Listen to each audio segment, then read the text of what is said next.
โรงแรมแลนด์มาร์คแม่ของริเวอร์ไซด์เป็นโรงแรมหนึ่งส่งเสริมการท่องเที่ยวเพื่อดึงดูดนักท่องเที่ยวต่างประเทศเข้ามาเที่ยวลาวให้นับมือนับหลายขึ้น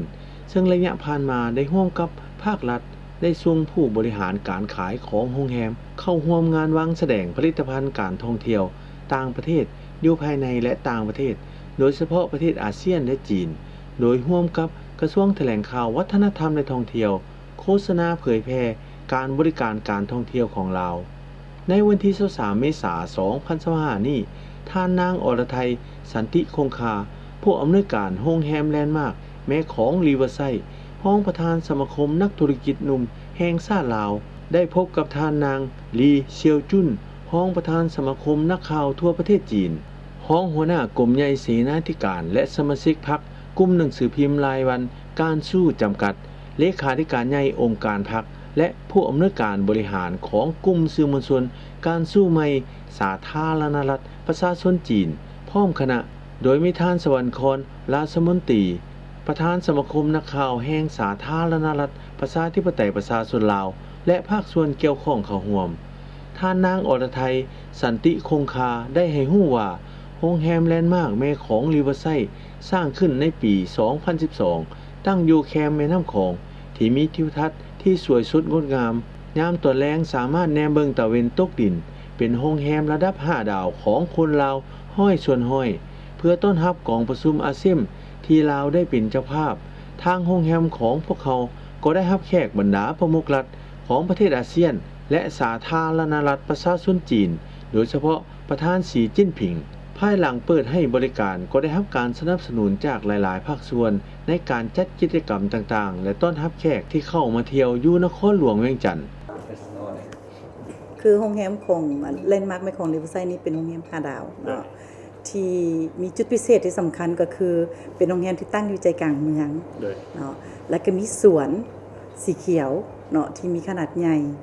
แล้วก็ที่งดงามที่สุดก็เป็นของโรงแรมของพวกเขานี่ตั้งอยู่ริมแม่น้ำของเนาะที่แขกหลายท่านที่มานั่งหรือมาพักผ่อนอยู่โรงแรมของพวกเขานี่จะสามารถแนมเห็นตะเวนตกดินได้อย่างสวยงามวันนี้ก็คือความงดงามของโรงแรมเฮาเนาะและก็มีการบริการหลากหลายบ่ว่าสิเป็นเรื่องของห้องพักเนาะที่มีหลายขนาดเนาะบ่ว่าสิเป็นตั้งแต่ระดับมาตรฐานทั่วไปจนก้าวขึ้นไปฮอดห้องPresident เนาะที่มีความงดงามและก็มีการบริการทางด้านอาหารเครื่องดื่มที่มีเอกลักษณ์เนาะในนั้นกับพวกเขาจะมีอาหารอยู่3ประเภทอาหารเนาะก็คือ1เลยเป็นอาหารเกี่ยวกับเรื่องอาหารนานาชาติเนาะอาหารนานาชาติก็จะมีพวกอาหารลาวเนาะแล้วก็มีอาหารของจีนเนาะแล้วก็อาหารญี่ปุ่นที่ไว้คอยบริการแขกหลากหลายรูปแบบเนาะแล้วก็รวมทั้งอาหารของมุสลิมเนาะที่ว่าบางครั้งพวกเขาก็จะได้รับต้อนรับแขกมุสลิมหลากหลายพวกเขาก็จะมีเชฟเฉพาะที่เฮ็ดเกี่ยวกับเรื่องของอาหารมุสลิมไว้คอยบริการนำนอกนั้นก็พวกเขาก็มีห้องประชุมขนาดใหญ่เนาะอยู่ในระดับ1,800 หา 2,000 คนเนาะที่ไว้บริการเกี่ยวกับเรื่องของการจัดกองประชุมการจัดงานเลี้ยงหรือการจัดงานกิจกรรมต่างๆเนาะที่เหมาะสมนั้นพวกเขาก็มีไว้คอยบริการแล้วก็มีห้องประชุมระดับน้อยสุด10 หา 20 คนแล้วก็ไปฮอดระดับห้องประชุมระดับกลางเนาะที่มีขนาด50 หา 200 คนเนาะไปคอยบริการนอกจากนั้นก็โรงแรมของพวกเขานอกจากว่ามีโรงแรมเป็นที่พักแล้วพวกเขาก็ยังมีอพาร์ตเมนต์ไว้คอยบริการสำหรับลูกค้าที่เป็นนักธุรกิจหรือว่าเป็นนักการทูตหรือว่าเป็นลูกค้าที่มาดำเนินธุรกิจอยู่แล้วที่ต้องการอยู่ในระยะเวลายาวนานเนาะเป็นระดับ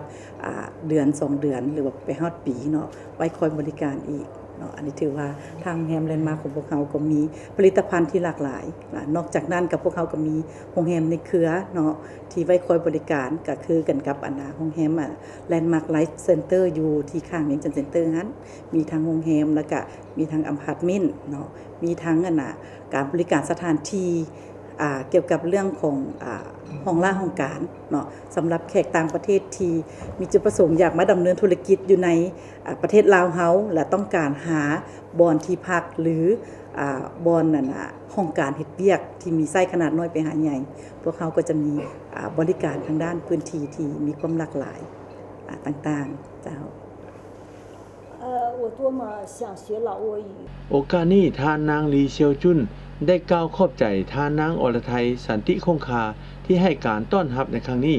พร้อมทั้งได้ให้ฮู้ว่าในโอกาสที่คณะผู้แทนสมาคมนักข่าวทั่วประเทศจีนเดินทางมาเยี่ยมยามและเฮ็ดเวียกอยู่ลาวในครั้งนี้ได้พบปะและเฮ็ดเวียกกับสมาคมนักข่าวของลาวได้ไปเยี่ยมยามหนังสือพิมพ์ภาษาต่างประเทศหนังสือพิมพ์ประชาชนเสียงของศูนย์กลางพรรควิทยุกระจายเสียงแห่งชาติและเยี่ยมยามสถานที่ท่องเที่ยวที่สำคัญจำนวนหนึ่งอยู่นครหลวงเวียงจันทน์河边